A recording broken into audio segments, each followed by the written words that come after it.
Tout commence dans les tours de verre, là où la lumière du crépuscule se reflète sur des façades immaculées.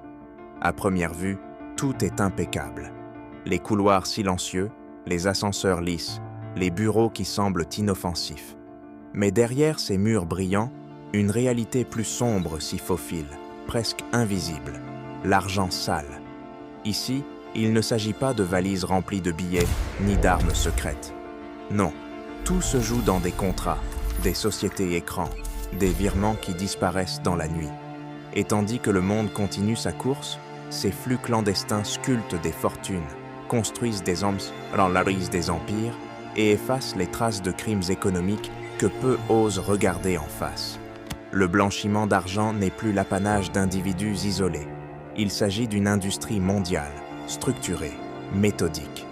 Des fonds détournés d'hôpitaux, des commissions sur des marchés publics, des profits issus du trafic et de la fraude passent par des holdings, des trusts, des comptes offshore, avant de réapparaître sous une apparence légitime. Ces milliards circulent hors du regard des États, invisibles mais puissants. Et à chaque transfert, l'opacité s'organise, non pas par hasard, mais par calcul. Qui tire les ficelles?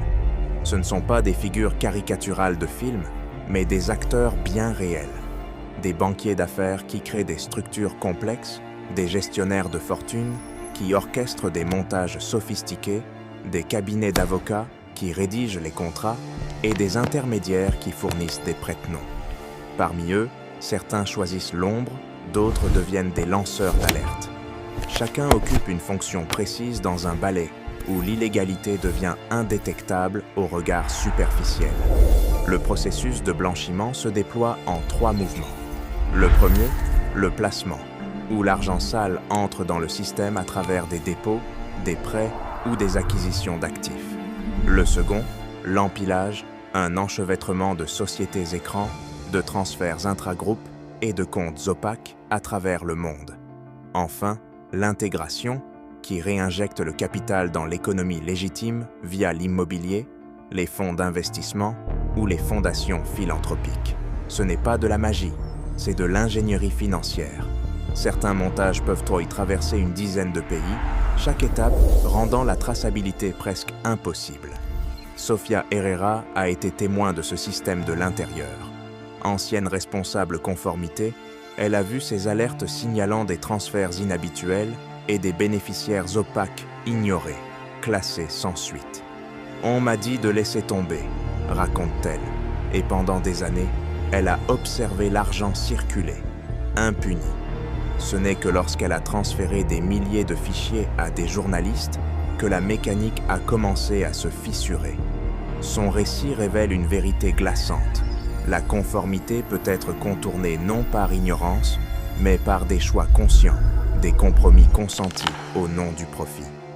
Des journalistes comme Leila Ben Omar et Anna Popescu ont suivi ces pistes fragmentées, reconstruisant patiemment des trajectoires à partir de contrats signés dans un cabinet de la City, de paiements via une banque privée, de transferts ultérieurs vers des holdings offshore. Chaque transaction isolée semble anodine. Mais une fois assemblée, elles dessinent un itinéraire criminel clair. C'est le travail de la presse. Transformer des chiffres et des codes en une histoire compréhensible, tangible, révélatrice. Mais ce système n'est pas sans victimes. Derrière les chiffres, il y a des conséquences concrètes.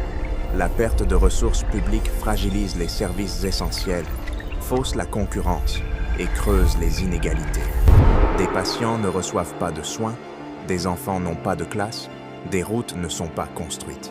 Le blanchiment n'est pas un crime sans victimes, il dépouille des communautés entières et mine la confiance dans les institutions. Alors que les places financières brillent, la question devient urgente. Jusqu'où sommes-nous prêts à tolérer l'omerta? Tant que l'opacité restera profitable, des flux invisibles continueront d'éroder la démocratie et les services publics. Ce n'est plus simplement une affaire de chiffres, c'est une question de justice. L'argent sale se fond désormais dans nos économies et nos institutions. Pour l'endiguer, il faudra des règles plus claires, des enquêtes plus puissantes et une volonté collective d'éclairer les zones d'ombre. Sans ces changements, les victimes resteront silencieuses et le système intact. Ce documentaire rend hommage aux lanceurs d'alerte, aux journalistes et aux enquêteurs qui chaque jour défont les fils invisibles de l'économie sale avec courage, patience et humanité. Car c'est en mettant la lumière sur ce monde invisible que nous pouvons espérer le changer.